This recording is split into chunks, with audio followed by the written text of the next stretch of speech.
How do you, in the Indian language, you speak what? English. Well, of course.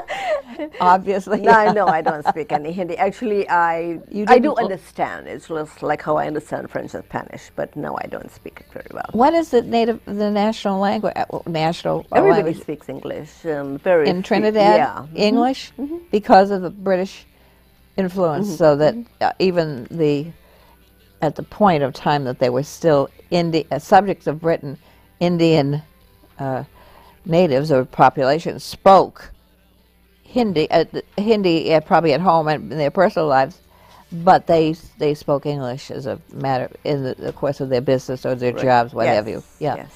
Yes. Is Trinidad a republic? Oh yes. Yeah. So it has a president. Not a democracy like us. No. No. They have a president. They have a. They don't have a Senate or Congress like we do. No. So the ruling body is what? Well, they're members of Parliament. Parliament. Yes. Okay, so it's still very English. Yes. In many ways. Yeah.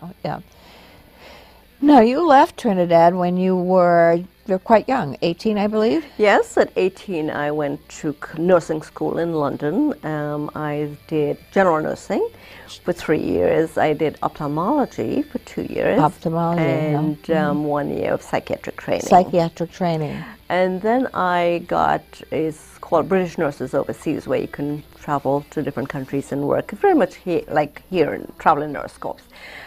And lived in the Mediterranean in Malta. Oh, that sounds like it must have been fun for a young gal. Young, single.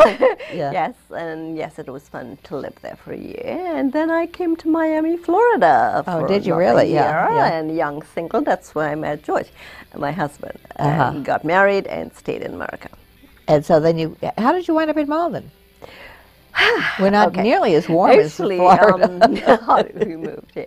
We lived in Saratoga Springs, New York. Oh, that's a great place. I love that place. It was the time when the HMOs were taking over private practices and people didn't have cash to cough up to, because we had to pay for service practice. And when the HMOs were taking over, our income was going down. And then he applied for jobs. So we wanted to live close to a city, close to Boston or close to New York City, because we had licenses for Massachusetts and for New York. And Melrose Wakefield Hospital was advertising for a psychiatrist for their outpatient clinic. And they interviewed 12 psychiatrists and they chose George.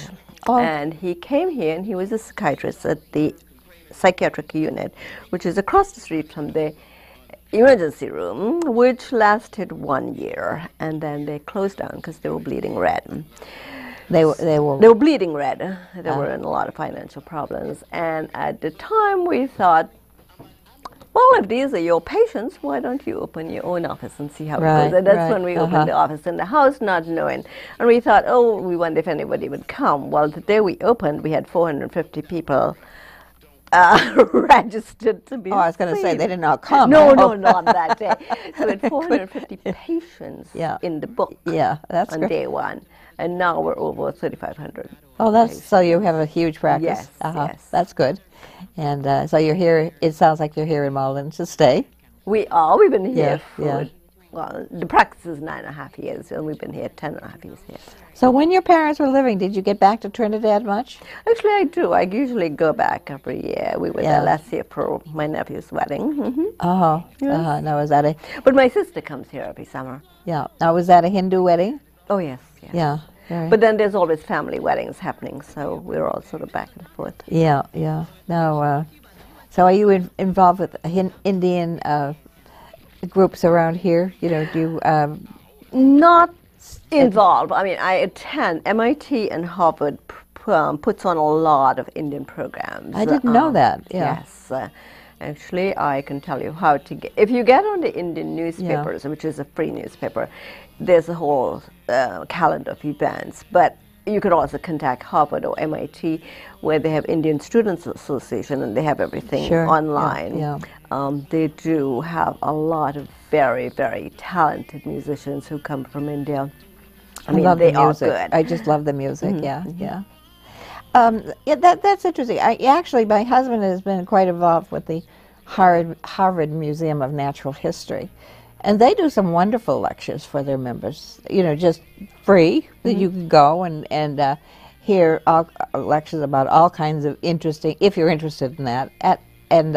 And I have become interested in a lot of those subjects. But so, well, that's nice. And of course, closeness to Boston is a plus. So that even, and especially since Malden is fortunate, I guess most people would think fortunate to have good public transportation. Yeah.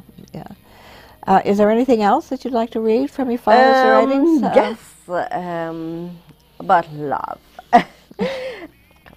Good. There was one I thought was touching. It was, I think, called "Forgetting You." It was about. Yes, it was about 11, page 11. Love that was not fulfilled, or at least it had been and was now not. When I remember the forbidden past, those memories dark shadows cast. How can my life any richer be when you drowned it in adversity? I remember the days when we were young, how together we had great fun. Now you are in love with another. I now have lost the heart I won. Time heals such wounds, I am told. I long for another hand to hold. I have to forget the past that is gone, like the day begin with a new moon. The world is large and love is free. I may go to another country. I should find a love more true than I would love forgetting you. Isn't that sweet, huh? Sweet. Well, I'm looking here the portion about the author, and he had 4 books published. One of them was a sellout. It was on the rites, rituals, and customs associated with Hindu marriage ceremony in Trinidad and Tobago. That must have been that was a big one, because he was a pro at the rites, rituals, and customs of Hindu marriages. Yeah. And yes, it was sold out in Trinidad and on Amazon.com. Now, he wrote about famous women in Hindu religious literature. That's interesting. Famous women, mortals or gods or goddesses or. Actually, if you look at a lot of Hindu gods, a lot of them are women. Yes. And yes, he wrote about them and sort of worked with how women has evolved in today's world.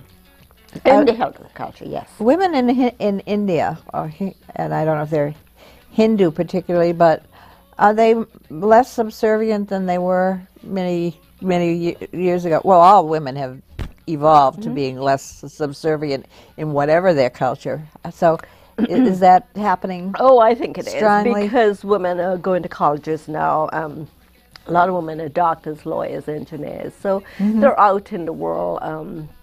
So yes, they are less. But, you know, not just Indian women, a lot of American women are too. All right, yeah. Sometimes I listen to people and I think, oh my God, all she needs is to wear a sari and a dot. Yeah, exactly. Because they're all the same. All right, well, we've just got the signal that we have to wrap up now. Okay. I want to thank you so much for coming on. It's such an interesting story.